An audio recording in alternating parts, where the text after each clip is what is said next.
Wabarakatuh.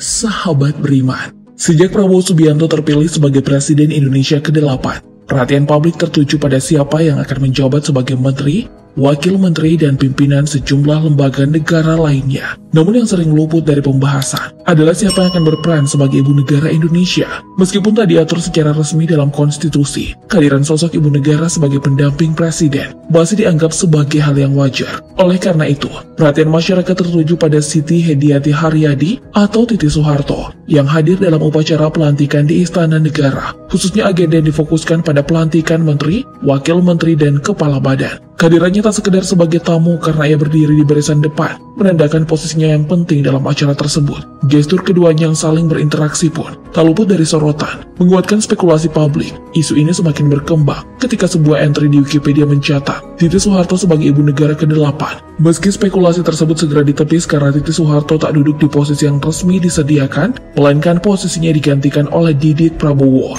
Pertanyaan seputar status pernikahan Prabowo dan Titi pun mencuat. Berdasarkan sejumlah pemberitaan dan dokumen pencalonan keduanya di Komisi Pemilihan Umum, status pernikahan mereka tertulis pernah menikah. Status ini berbeda dari 5 kategori resmi yang diakui dalam catatan sipil. Belum kawin, kawin belum tercatat, kawin tercatat, cerai hidup, dan cerai mati. Kedua status tersebut tak menunjukkan bahwa keduanya mengakui diri sebagai duda dan janda, melainkan mencatat status pernah menikah. Status ini umumnya mengacu pada pembatalan perkawinan melalui putusan pengadilan yang berbeda dari kategori cerai. Status janda atau duda umumnya berdasarkan putusan pengadilan terkait gugatan cerai atau permohonan talak, atau ketika salah satu pasangan meninggal dunia. Berdasarkan aturan tersebut, status ini tak berlaku jika tak ada permohonan talak di antara keduanya, sehingga sulit menyimpulkan bahwa mereka berpisah karena permohonan talak. Lalu bagaimana Islam menanggapi hal ini? Apakah masih bisa rujuk? Sebelum itu perlu kita ketahui bahwa rujuk merupakan proses kembalinya hubungan pernikahan antara suami dan istri setelah terjadinya perceraian atau talak, yang dalam Islam diatur dengan ketentuan-ketentuan khusus. Dalam konteks ini, salah satu ketentuannya adalah bahwa rujuk hanya dapat dilakukan jika istri berada dalam masa iddah talak raj'i, yakni talak 1 atau talak 2, dan bukan talak bain, baik bain sugro maupun bain kubro. Rujuk setelah masa iddah selesai,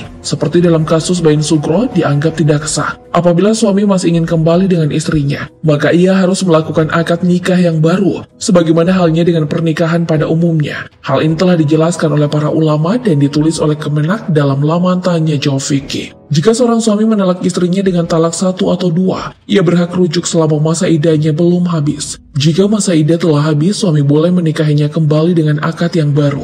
Demikian pula apabila suami menjatuhkan talak 3 atau talak bain, rujuk tak diperbolehkan. Bahkan jika masa iddah belum habis, kecuali setelah 5 persyaratan tertentu dipenuhi. Jika suami telah menalaknya dengan talak 3, maka ia tak boleh rujuk atau menikah kembali kecuali setelah memenuhi 5 syarat. Masa iddah istri darinya telah berakhir.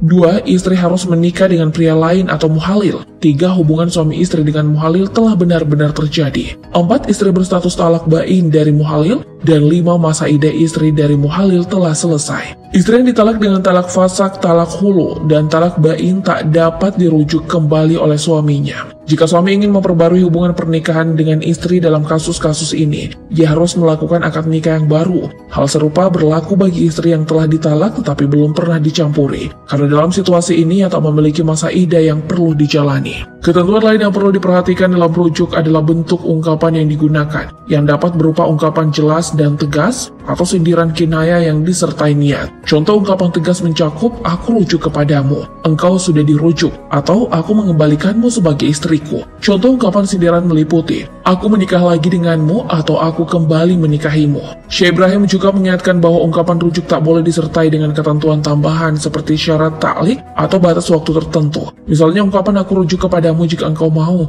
meskipun istri menyetujuinya, atau aku rujuk kepadamu selama 1 bulan tidaklah sah. Selain itu, rujuk tak sah hanya berdasarkan niat dalam hati tanpa diucapkan atau hanya melalui tindakan fisik seperti hubungan intim. Rujuk harus disampaikan dengan kata-kata dan disunahkan untuk dilakukan di hadapan 2 orang saksi. Namun bagaimana kisah asmara Prabowo dan Titi Soeharto hingga titik ini? Apakah akan ada pernyataan untuk rujuk? Mari kita tinjau kembali sejarah hubungan romantis mereka. Prabowo Subianto dan Titi Soeharto menjalin hubungan cinta sejak awal perkenalan mereka. Ketika Titi menjadi murid dari Sumitro Joyo Hadikusumo, seorang ekonom dan politisi terkemuka yang juga ayah Prabowo. Dari pertemuan tersebut muncul benih-benih cinta, dan keduanya kemudian menjalin hubungan romantis. Hanya dalam 2 tahun berpacaran, Prabowo melamar Titi, dan mereka menikah pada 8 Mei 1983. Pernikahan megah tersebut diselenggarakan di Taman Mini Indonesia Indah dengan upacara adat Jawa. Menarik perhatian publik karena status Titi sebagai putri presiden kala itu, dan Prabowo sebagai putra seorang ekonom terkemuka dan perwira militer berprestasi. Dari pernikahan tersebut lahir seorang putra bernama Ragowo Hedi Prasetyo,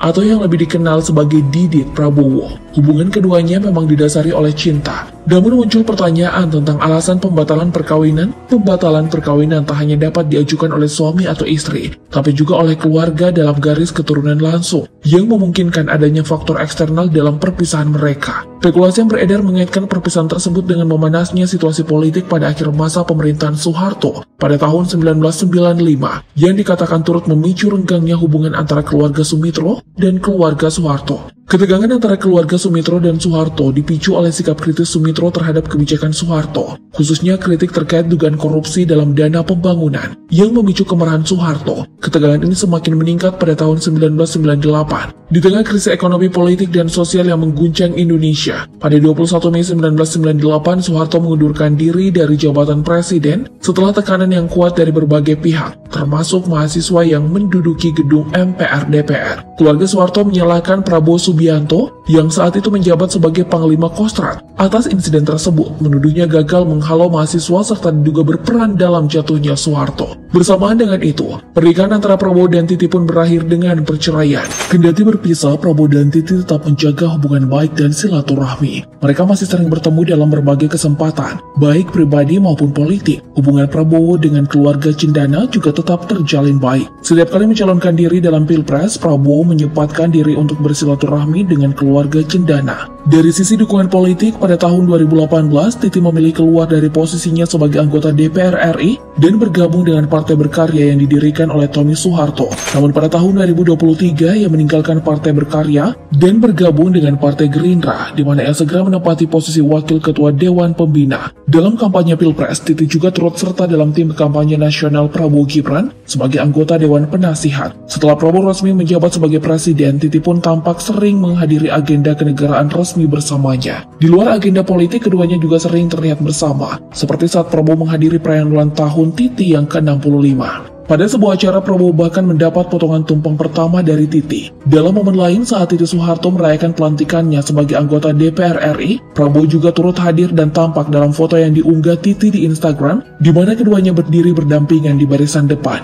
dikelilingi oleh keluarga besar Cendana, termasuk Bambang Trihatmojo dan Mayang Sari. Kehadiran Prabowo yang diterima dengan baik di lingkungan keluarga Cendana menunjukkan kedekatan hubungan mereka. Baru-baru ini, pada ulang tahun Prabowo yang ke-73 pada 17 Oktober, Titi juga memberikan ucapan selamat kepada Prabowo saat ditemui di Kompleks Parlemen Senayan, Jakarta. Kedekatan ini diperkuat oleh kehadiran Titi bersama Didit pada perayaan ulang tahun Prabowo, menimbulkan spekulasi apakah mereka akan rujuk. Namun ini sulit dipastikan. Meski ada faktor-faktor pendukung seperti keduanya yang tak menikah lagi selama lebih dari 25 tahun sejak berpisah, hubungan baik mereka dengan keluarga masing-masing serta dukungan dan penghormatan yang saling diberikan menunjukkan potensi untuk memperkuat kedekatan. Sejak Prabowo kembali aktif di dunia politik, terutama saat mencalonkan diri sebagai capres sejak 2014, hubungan mereka semakin menjadi sorotan. Dalam wawancara sebelumnya, Titi pernah menyatakan bahwa tak perlu ada rujuk secara formal karena hubungan mereka tetap baik, meskipun pada saat itu tampaknya belum ada rekonsiliasi penuh. Jika kelak mereka memutuskan untuk rujuk, Titi akan menghadapi tantangan peran ganda sebagai ibu negara sekaligus anggota DPR RI. Sebagai ibu negara yang berada di kamar eksekutif untuk mendampingi presiden, sementara sebagai anggota DPR